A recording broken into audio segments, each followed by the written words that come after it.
সুপ্রিয় দর্শক, আমি মুস্তফা খন্দকার স্বাগত জানাচ্ছি আজকের সম্পাদকীয়তে। দেশে বিশৃঙ্খলা সৃষ্টিকারীদের মিষ্টি কথায় বিভ্রান্ত না হতে দেশবাসীকে সতর্ক করেছেন প্রধানমন্ত্রী তারেক রহমান। গণভোট নিয়ে এনসিপি নেতাদের সমালোচনা করে আইনমন্ত্রী মোহাম্মদ আসাদুজ্জামান বলেছেন, তারা বিষয়টি না বুঝেই অর্ধেক ধারণা নিয়ে কথা বলছেন। এর জবাব সংসদে দেওয়ার কথাও বলেছেন তিনি।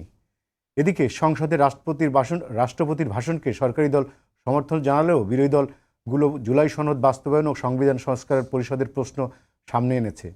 প্রাসঙ্গিক এসব বিষয় নিয়ে আজকের সম্পাদকীয় সংবিধানের ঘূর্ণাবর্তে সংস্কার। এ বিষয়ে কথা বলতে স্টুডিওতে উপস্থিত আছেন দুজন অতিথি, অধ্যাপক ডক্টর আসিফ সাহান, শিক্ষক, ঢাকা বিশ্ববিদ্যালয়, এবং doctor Rakib Al Hasan, youth leader এবং রাজনৈতিক বিশ্লেষক। দর্শক, আপনারাও এই আলোচনায় অংশ নিতে পারেন। এজন্য আপনাদের ফোন করতে হবে টেলিভিশনে দেখানো নম্বরে, এছাড়া ফেসবুকের মাধ্যমে আপনাদের মন্তব্য পাঠাতে পারেন। আলোচনা শুরুর আগে জানিয়ে দেব আজকের শিরোনাম। কোদাল হাতে মাটি কাটলেন প্রধানমন্ত্রী, উদ্বোধন করলেন খাল খনন কর্মসূচি। যুদ্ধের কারণে অর্থনৈতিক চাপে পড়লেও ধীরে ধীরে সব প্রতিশ্রুতি বাস্তবায়নের ঘোষণা।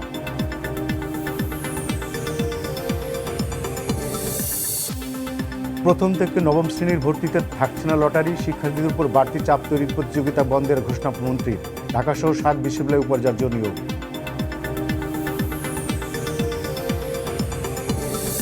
স্বজনের সঙ্গে ঈদ করতে রাজধানী ছাড়ছে মানুষ, যাত্রী বোঝাই করে ছাড়ছে লঞ্চ, বাস ট্রেনেও চাপ, বাড়তি ভাড়া নিলে কঠোর ব্যবস্থা, হুঁশিয়ারি মন্ত্রী।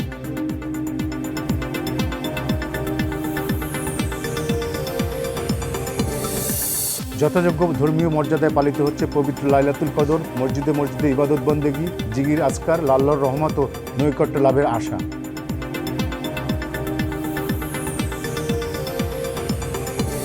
এবং ওয়ান সিটিজেন ওয়ান কার্ড চালুর চিন্তা সরকারের। ঋণ নয়, চীন ভারতের সঙ্গে বিনিয়োগ ভিত্তিক সম্পর্কে জোর। বাংলাদেশে এয়ারবাস বিক্রির আশায় ফ্রান্স।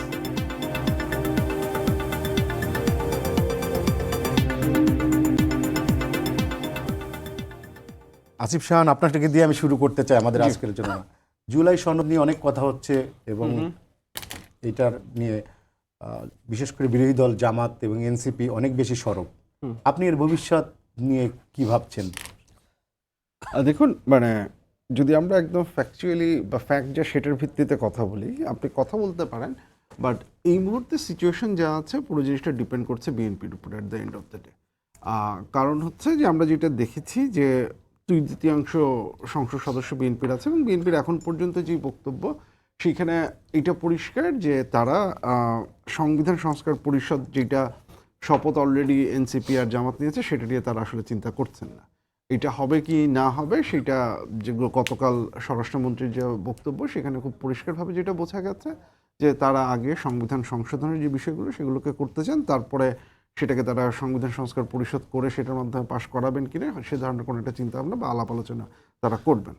এবং এইটাও আমার কাছে মোটামুটি পরিষ্কার হয়ে যাচ্ছে যেটা যে বিএনপি খুব সম্ভবত তার নোট অফ ডিসেন্ট যেটা সেই নোট অফ ডিসেন্টের বাইরে বিএনপি যাওয়ার এই মুহূর্তে চিন্তাভাবনা করছে না। তার মানে হচ্ছে যে আপনি যদি জুলাই সনদ যেটা আছে সেটা যদি দেখেন তাহলে স্পেসিফিক্যালি আপার চেম্বার বা উচ্চকক্ষের ক্ষেত্রে প্রপোর্শনাল রিপ্রেজেন্টেশনের সম্ভাবনা কমে আসছে এখন পর্যন্ত বিএনপির কাছ থেকে যতটুকু বোঝা যাচ্ছে, কারণ এক্ষেত্রে বিএনপির খুব সুস্পষ্ট নোট অফ ডিসেন্ট ছিল এবং সেই নোট অফ ডিসেন্টের আলোকে বিএনপি খুব সম্ভবত ব্যবস্থা নেবে বলে মনে হচ্ছে। সো বেসিক্যালি আমরা এই জায়গাটাতে দাঁড়িয়ে আছি। এখন সেইটার ফলাফল কি হবে সেটা অন্য একটা আলোচনা, কিন্তু আপনি যেহেতু আমাকে বললেন যে এটার ভবিষ্যৎ কি দেখছেন, আমি এটার ভবিষ্যৎ মোটা দাগে এটাই দেখছি যে আমি এক্স্যাক্টলি আমাদের রেফারেন্ডামে যেভাবে জিনিসপত্রটা পাস হয়েছে এবং আমি যেটা মনে করি যে রেফারেন্ডামের যে উত্তরগুলো আছে সেই উত্তরগুলোর মধ্যে আসলে খুব স্পষ্টভাবে বিএনপির নোট অফ ডিসেন্টটাকে অ্যাকনলেজ করে না এরকম প্রশ্ন আসলে একটাই, সেটা হচ্ছে উচ্চকক্ষ এবং উচ্চকক্ষে প্রপোর্শনাল রিপ্রেজেন্টেশন।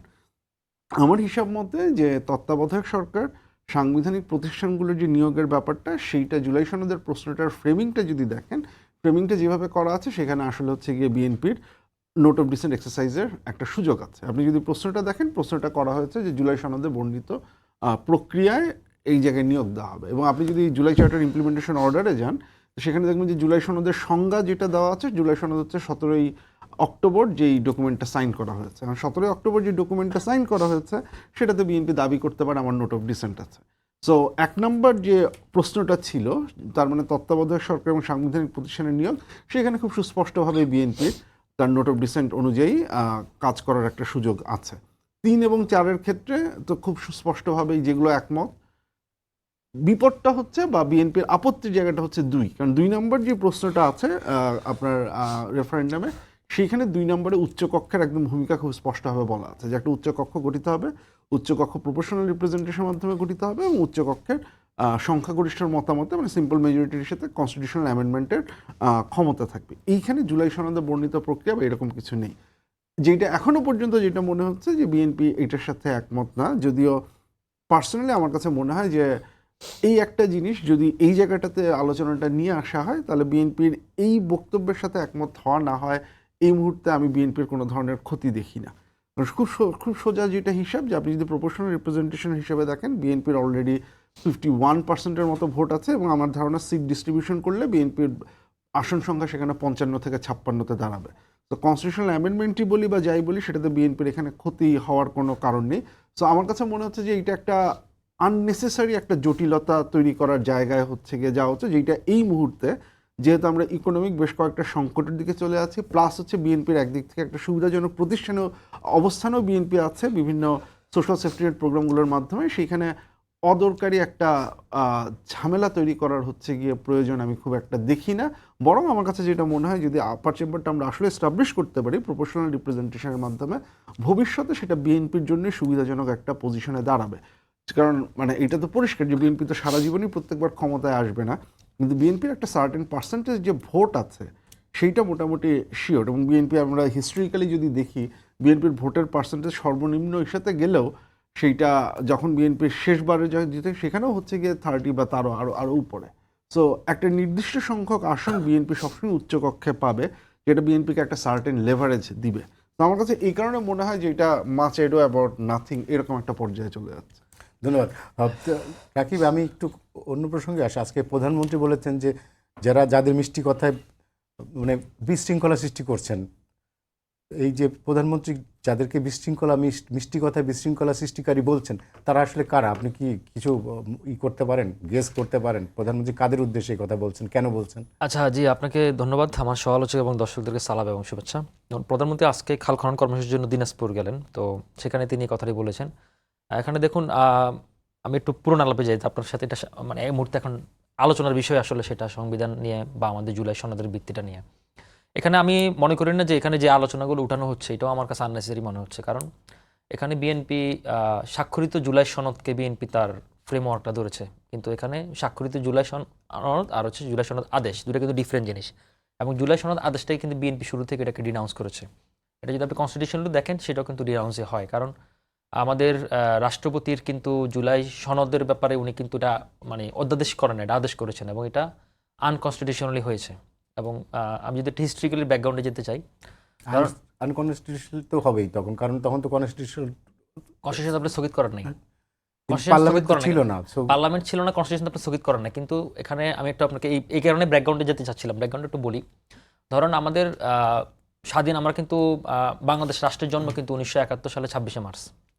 তো 26শে মার্চ যখন হলো, কিন্তু আমাদের এই পুরো যুদ্ধের টাইম ফ্রেমওয়ার্কটা কিন্তু এটাকে বলা হয় proclamation of the independence order. এই অর্ডারের ভিত্তিতে আমাদের তখন রাষ্ট্রের সর্বোচ্চ ক্ষমতা ছিল প্রেসিডেন্টের হাতে। প্রেসিডেন্ট ছিলেন শেখ মুজিবুর রহমান। কিন্তু ওই অর্ডারের মধ্যে লেখা আছে যে প্রেসিডেন্ট যদি অনুপস্থিত থাকে তখন ডেপুটি প্রেসিডেন্ট বা উপরাষ্ট্রপতি তিনি দায়িত্ব পালন করবেন। তাই হয়েছে। উনি যখন 1972 সালের 10 জানুয়ারি বাংলাদেশে আসলেন, 10 জানুয়ারি আসার পরে তখন 11 জানুয়ারি থেকে অন্যগুলো অর্ডার চালু করলেন।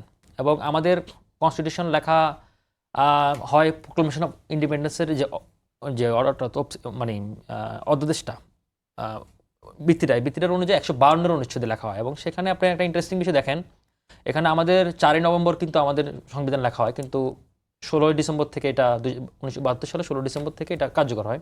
তার পরবর্তী সময় 1973 সালে 7ই মার্চ হচ্ছে আমাদের প্রথম ইলেকশন হয়। কিন্তু 7ই মার্চ ইলেকশন হলেও 7 এপ্রিল প্রথম সংসদ বসে।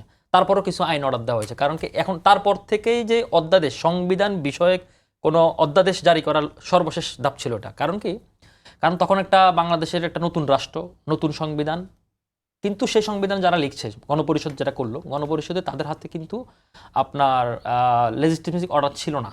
হ্যাঁ, তাদের কিছু কনস্টিটিউশনাল অর্ডার ছিল।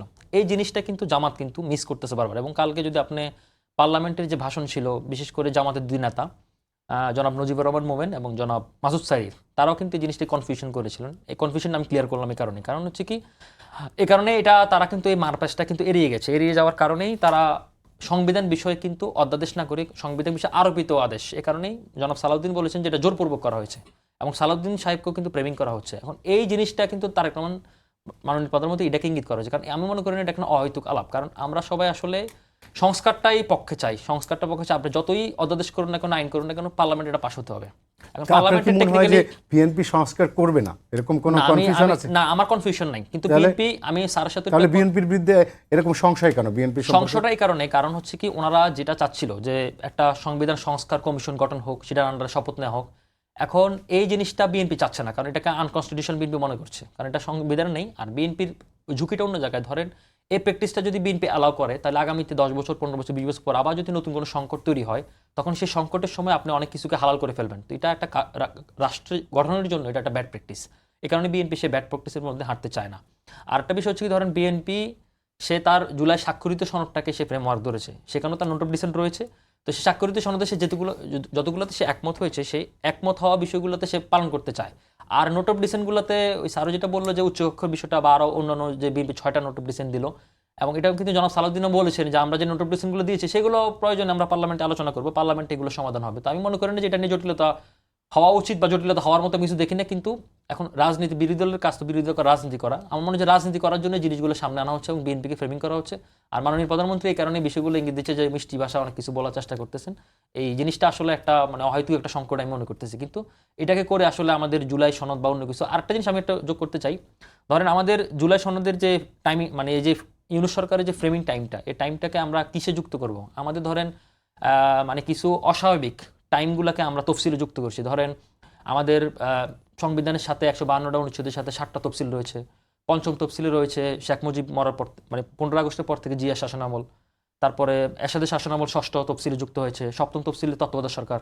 তা আমাদের এই তফসিলটা, এই টাইম ফ্রেমটা কি 8ম তফসিল হবে না কোন তফসিল হবে? এটাকে জনাব সালাউদ্দিন আহমেদ বলেছেন এটা 4র্থ তফসিল হবে, কারণ 4র্থ তফসিল বলা আছে 1972 সালের যে আইন বা যে কনস্টিটিউশন, সেই কনস্টিটিউশনে অন্তর্বর্তীকালীন সরকারের বিধান। কারণ হচ্ছে কি এই বাকি 3টা টাইম ফ্রেমওয়ার্কে আমাদের মানে কনস্টিটিউশনটা স্থগিত ছিল, এই সময় আমাদের কনস্টিটিউশন স্থগিত ছিল না, সুতরাং এটাকে আমরা স্পেশাল টাইমে বলতে পারছি না, এটাকে 4র্থ তফসিলে যুক্ত করা হবে। তো এই জিনিসগুলো যারা বোঝে, আমি মনে করি বুঝলে জিনিসগুলো ক্লিয়ার হয়ে যায় আর কি। তো এটা আনক্লিয়ার হওয়ার কিছু না, কিন্তু এটাতে অনেকে বুঝেও রাজনীতি করতেছে, না বুঝেও রাজনীতি করতেছে। কিন্তু এটা মানে যদি অনেকে আবার হুমকিও দিচ্ছে যে আমরা কিন্তু সরকারের শেষ দিন, অলরেডি জামাতে নেতা হুমকি দিচ্ছে। এই প্রসঙ্গে আমি একটু পরে আমি আসবো। 10 সেকেন্ড শেষ করি। তো সেই কারণে হচ্ছে এই হুমকিগুলো দেওয়া হচ্ছে যে মানে সরকারকে একটু হুমকি দামকি রাখার মধ্যে, কিন্তু আমি মনে করি না যেটা খুব সংকটের জায়গা হবে। কারণ যদি বিএনপি তার স্বাক্ষরিত সনদ যদি পালন না করে, তখন আমরা বিএনপিকে জবাবদিহির আওতায় আনতে রাজি হবো বা তখন আনতে রাজি হবো। এর আগে আমি মনে করি না যেটা নিয়ে কথা বলা অহেতুক আলোচনা ছাড়া কিছুই না। আজিব শাহান, এই সংস্কার পরিষদ বিষয়টা নিয়ে উচ্চ আদালতে একটা মামলা হয়েছে এবং সেটা একটা রুলও জারি হয়েছে, এবং এটা নিয়ে রাজনীতিবিদরাও কথা বলেছেন, মানে জামাতের অভিযোগ যে এটা বিএনপি করিয়েছে। কিন্তু বিএনপি আবার অনেকেই এই আদালতের দিকে তাকিয়ে আছে যে আদালত কি ফয়সালাটা দেয়। তো এটার কি কোনো রাজনৈতিক ফলাফল হতে পারে, আপনার কি মনে হয়? দেখুন, ব্যক্তিগতভাবে আমি বলেছি আগেও, আবারও বলছি যে আমি কোনো একটা পলিটিক্যাল কোয়েশ্চেনের লিগ্যাল আনসার আমি এটাকে সাপোর্ট করি না। এবং মানে মানে বেসিক্যালি এই জিনিসটা আদালত থেকে সেটা আপনি সমর্থন করছেন না? আমি সমর্থন করছি না, কারণ আমার মনে হয় যে কিছু জিনিসপত্র পলিটিক্যালি ডিল করা উচিত, এবং বাংলাদেশে অতীতে উদাহরণ আছে কিছু জিনিসপত্র পলিটিক্যালি ডিল করার। আমি একটা উদাহরণ দিই। দেখুন, 97 সালে আমরা যখন পার্বত্য চট্টগ্রামের সাথে শান্তি চুক্তিটা করলাম, এই শান্তি চুক্তির আপনি যদি বিধানটা দেখেন যে আমরা 3টা জেলার জন্য যে একটা কমপ্লিটলি পৃথক একটা স্পেশাল ইস্যু করলাম, এটা কনস্টিটিউশনের সাথে ভায়োলেট করে। এবং এটা নিয়ে কিন্তু মামলাও হয়েছে, সেই মামলাটা একটু ঝুলন্ত অবস্থা আছে। কিন্তু ইম্পর্টেন্ট যে জিনিসটা, যেটা হচ্ছে খুব গুরুত্বপূর্ণ, যে আপনি দেখেন যে যদিও এটা আওয়ামী লীগের সময়ে করা হয়েছে, আওয়ামী লীগ পরবর্তীতে এটা যখন এটাকে যেভাবে হচ্ছে বাস্তবায়ন করেছে, বিএনপি কিন্তু এসে সেটাকে একদম কমপ্লিটলি বাতিল করে দেয়নি। ওইটার চুক্তির যে কিছু ধারাগুলো আছে, সেই ধারাগুলো হচ্ছে বিএনপি ফলো করেছে। আপনি পার্বত্য চট্টগ্রাম মন্ত্রণালয়ের কথাই বলুন, বা হচ্ছে রিজিওনাল কাউন্সিল বা অন্যান্য যেই ডিস্ট্রিক্ট কাউন্সিলের যে ব্যাপারটা আছে, এটা হচ্ছে গিয়ে ফলো করা হয়েছে। তার মানে কি জানেন, পলিটিক্যাল কনসেনসাস যদি থাকে কোনো একটা বিষয়ে, তাহলে এসেনশিয়ালি মানে, এবং এটা যে শুধু বাংলাদেশের ক্ষেত্রে হচ্ছে তা না, পৃথিবীর অনেক দেশেরই কোর্ট পলিটিক্যাল কনসেনসাস যদি থাকে, তাহলে সেই জিনিসটা কে তারা হচ্ছে গিয়ে এড়িয়ে যান, কারণ এই প্রশ্নটা পলিটিক্যাল পার্টিগুলো তাদেরকেই হচ্ছে গিয়ে ডিল করতে দেওয়া হয়।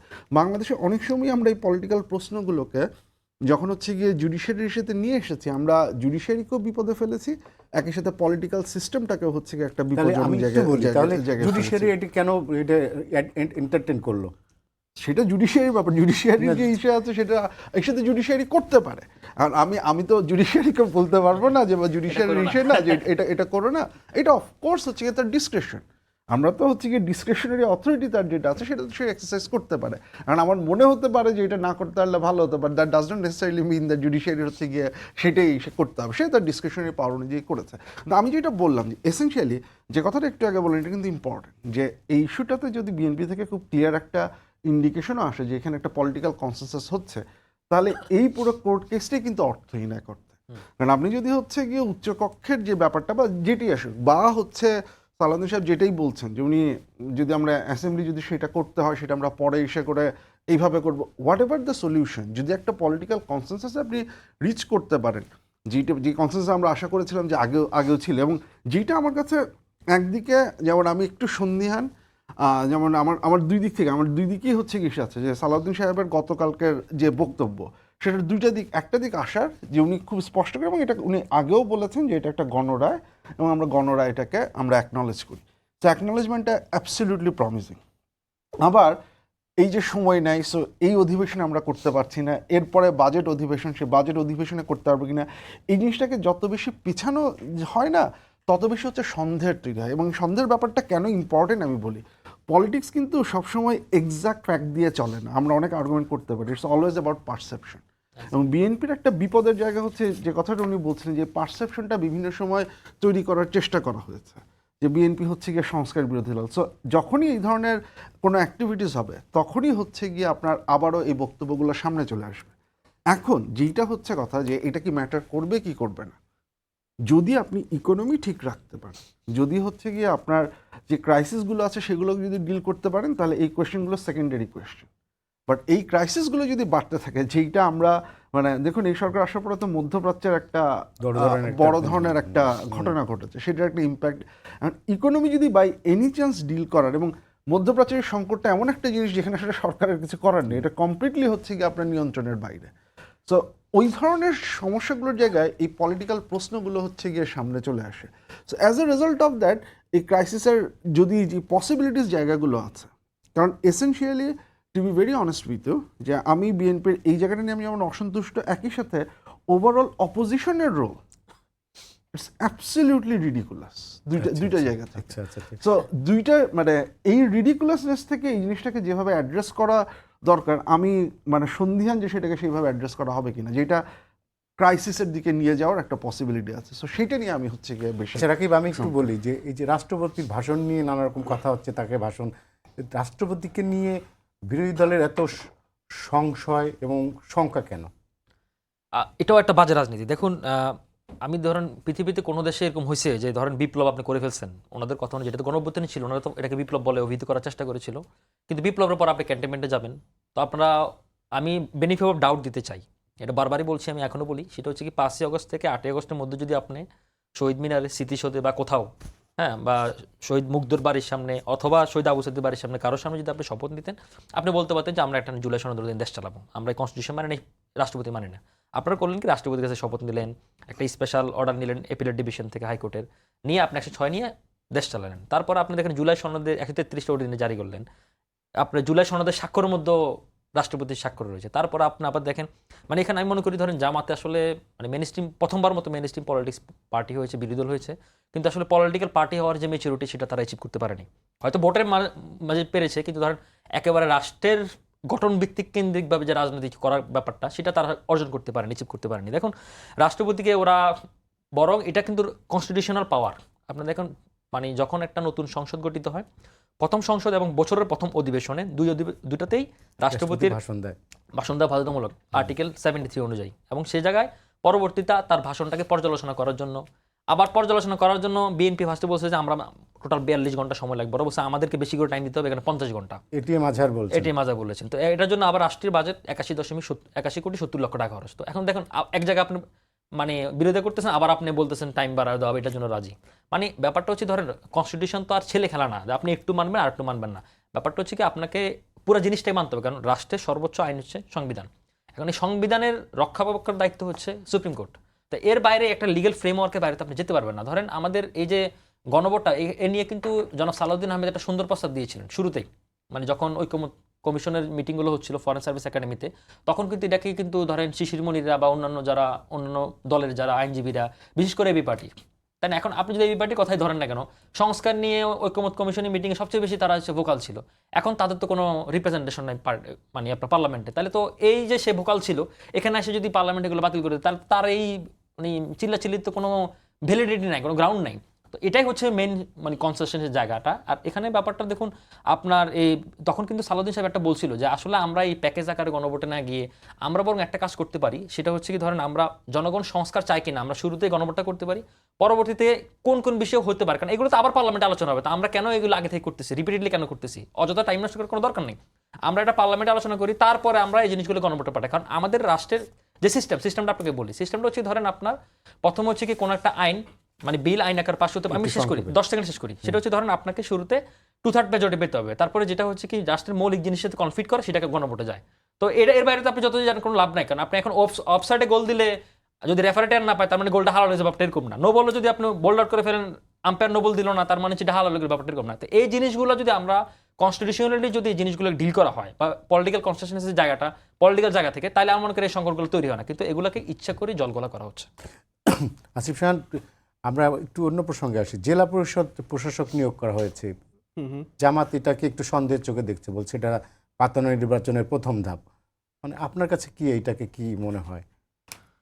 দেখুন মানে যেটা আপনি কি সিটি কর্পোরেশনের ইস্যুগুলোর কথা বলছেন সিটি কর্পোরেশন এবং জেলার দুইটার ইস্যুতে? আচ্ছা, মানে এসেনশিয়ালি যেটা হচ্ছে যে এটা এগেইন এটা এক ধরনের শঙ্কা তৈরি করতেই পারে। আমি শঙ্কা তৈরি করার মধ্যে কিন্তু এটা করবেই কিনা, আমরা যেটা দেখেছি যে বিএনপির পক্ষ থেকে একটা বক্তব্য যেটা এসেছিল যে ঈদের পরপরই খুব সম্ভবত তারা লোকাল গভর্নমেন্ট ইলেকশনের হচ্ছে পদক্ষেপ নেবেন। তো এবং এখানে যে ঘটনাটা ঘটেছে এটাকে আপনি দুইভাবে এসে করতে পারেন। একটা হচ্ছে যে আমরা যেটা দেখেছি যে অনেকগুলো জায়গাতেই আপনার স্থানীয় সরকারের যে কার্যক্রম, স্থানীয় সরকারের কার্যক্রম চালানোর জন্য আপনার যে ইলেক্টেড রিপ্রেজেন্টেটিভ বা যেটা লাগে সেটা তো আসলে হচ্ছে 5ই আগস্ট পরবর্তী সময় হচ্ছে অনেক জায়গায় ছিল না, একদম পুরোপুরি স্থবির ছিল। এবং গত 1.5 বছরে ইউনিয়ন পরিষদের কিছু জায়গায় করা হয়েছে, এর বাইরে অনেক জায়গাতে স্থানীয় সরকার পর্যায়ের অবস্থা হচ্ছে বেশ খানিকটাই খারাপ ছিল। এই জিনিসটা আপনি কন্টিনিউ করতে পারেন না। As a result of that এইটা কাইন্ড অফ হচ্ছে আপনার ইসের মধ্যে পড়ে। সমস্যাটা যেটা হবে যে এখন যেহেতু হচ্ছে আপনার এটার একটা সময়সীমা আছে অ্যাক্ট অনুযায়ী, বা সেই সময়সীমার মানে বাইরে চলে গেল, ইস্যুটা যেটা দাঁড়াবে হচ্ছে যে এইটার কারণে আপনি নির্বাচন লোকাল গভর্নমেন্টের প্রশাসক নিয়োগের কারণে কি মানে বিএনপি খুব শিগগিরই নির্বাচন দেবে না এরকম কোনো কিছু মনে হচ্ছে? আমার কাছে এখনো পর্যন্ত তো এটা মনে হচ্ছে না। আমার যেটা মনে হচ্ছে যে বিএনপির দিক থেকে কয়েকটা বিষয় একদম খুব স্পষ্টভাবে ক্ল্যারিফাই করা দরকার। এবং আবারও যেটা বলতেছে যে essentially politics is all about perception. আপনার যদি এরকম কোনো ইচ্ছা নাও থাকে, এই পারসেপশনটা যদি ক্রিয়েট করা যায় বা এই পারসেপশনটা যদি ক্রিয়েটেড হয় যে এইটা হচ্ছে আপনি এটা করছেন, আই ডোন্ট নো বিএনপির পলিটিক্যাল উইংটা বা কারা দেখছেন। আপনি যদি ইকোনমিক উইং এবং পলিটিক্যাল উইং দুইটার মধ্যে যদি কম্পেয়ার করেন, ইকোনমিক উইংয়ের কাজকর্ম খুব পরিষ্কার। আপনি তাদের হচ্ছে এই সোশ্যাল সেফটি নেটের কার্ডগুলোর কথা বলেন, তারপর আজকে ওই যে খবরে যেটা বললেন যে তারা বিনিয়োগ সেইগুলো করবেন, ভিশন অ্যাক্টিভিটিস খুবই পরিষ্কার এবং সে অনুযায়ী খুব ক্লিয়ার গোল। পলিটিক্যাল জায়গাগুলোতে আমি দেখছি যে হচ্ছে এই জিনিসপত্রগুলো খুব পরিষ্কার হচ্ছে না বা ক্ল্যারিফিকেশনটা দরকার, বারবার হচ্ছে আপনার হচ্ছে দিতে হবে। এইখানে আমরা যেমন জুলাই সনদ নিয়ে যেটা বলছি সেই জায়গাতেও হচ্ছে এই ক্ল্যারিফিকেশনটা আসা দরকার। এবং এইখানে কিছু বক্তব্য আননেসেসারি, যে I don't necessarily need to say that এটা এই অধিবেশনে হবে না, বাজেট অধিবেশনে হবে না। আর আপনি যতবারই কথাগুলো বলবেন ততবারই হচ্ছে ঝামেলা, সন্দেহ তৈরি হবে। এবং আপনাকে বুঝতে হবে যে এই সন্দেহ তৈরি হওয়ার স্কোপগুলো থাকে। সো এসেনশিয়ালি তার চেয়েতে এইটা বলা যে দরকার হলে আমরা হচ্ছে আমাদের এই প্ল্যান আছে, এই জায়গাগুলোতে হচ্ছে আমরা অতি দ্রুত আলাপ আলোচনা করব, সেটা হচ্ছে আমরা যদি সময় এক্সটেন্ড করতে হয় ইসের পরে করে উই উইল সেটেল দিস এবং পরিষ্কার করা বিষয়টা। এবং এইখানে যে জিনিসটা ইম্পর্টেন্ট, আবারও বলছি যে পলিটিক্যাল কনসেনসাসের জায়গাটাকে হচ্ছে খুঁজে বের করা। এবং এইখানে মানে উচ্চকক্ষ ছাড়া বাকি যে জিনিসপত্রগুলো বলছিলাম, এখানে একটা ব্যাপার চলে আসে যেটার একটা আনসার বিএনপির দিক থেকেও দিতে হবে, সেটা হচ্ছে যে আপনি যখন কনস্টিটিউয়েন্ট রিফর্ম অ্যাসেম্বলির আলাপটা আসলে কেন এসেছে। কারণ আমরা দেখেছি যে অতীতে আমরা যখন পার্লামেন্টে আমরা যখন হচ্ছে গিয়ে আমরা যখন অ্যামেন্ডমেন্টগুলো করেছি, সেটা যখন কোর্টে চ্যালেঞ্জড হয়, তখন হচ্ছে গিয়ে বেসিক স্ট্রাকচার ডক্ট্রিন অনুসারে সেটা নালিফাই হয়ে যাওয়ার একটা পসিবিলিটি হয়, এবং সেটা একটা বড় ধরনের সমস্যা তৈরি করে। অ্যান্ড মেবি যে কারণে হচ্ছে বিএনপি এখন এই পুরো জিনিসটাকে যে একদম বাদ দিয়ে দেয়নি, সেই জায়গা থেকে আলোচনার একটা জায়গা তৈরি হতে পারে। আপনি আলোচনার স্কোপগুলো বা বাউন্ডারিগুলো যদি ঠিক করে দেন, then it is easier to have a discussion. So ওই জায়গাটা থেকে হচ্ছে রাকিব, আমার হাতে খুব কম সময় আছে, আপনি 2 মিনিটে বলবেন এই যে জামাত এই বিষয়গুলো নিয়ে রাজপথে যাওয়ারও এক ধরনের হুমকি দিয়ে রাখছে। তার মানে তারা সংসদও যাবে, রাজপথেও যাবে, এবং সংসদের দিন বলছে যে সরকারকে মানে চরম ধরেন যে এটা সরকারের আজকে শেষ দিন, এরকম একটা কথা জামাতের এক নেতা বলছে। মানে হঠাৎ করে মানে শুরুই হতে পারলো না, সংসদটা শেষ দেখে ফেলছে জামাতে, এরকম মানে বিষয়টা। এটা আসলে ধরেন বিএনপি একটা সাইকোলজিক্যাল প্রেসারে রাখা, আর এখন তো রমজানের মাস, ঈদ 2 দিন পরে, এখন তারা রাস্তায় নামতেছে না, তো হয়তো ঈদের পরও নামবে, কিন্তু তারা যেটা অ্যাচিভ করতে চায়, আমি স্যারের কথা সাথে একমত যে বিএনপি কেন ওগুলো ক্লিয়ার করতেছে না, কারণ নেক্সট কিন্তু আমাদের সিটি কর্পোরেশন নির্বাচন, উপজেলা নির্বাচন, পৌরসভা নির্বাচন, তো জামাত এটাতে ফোকাস করতেছে বেশি, এবং জামাতের যে রাজনীতি যে প্যাটার্ন, যা যে স্ট্রাকচারটা, সেটা কিন্তু তারা তলে তলে কিন্তু সবকিছু গুছাচ্ছে।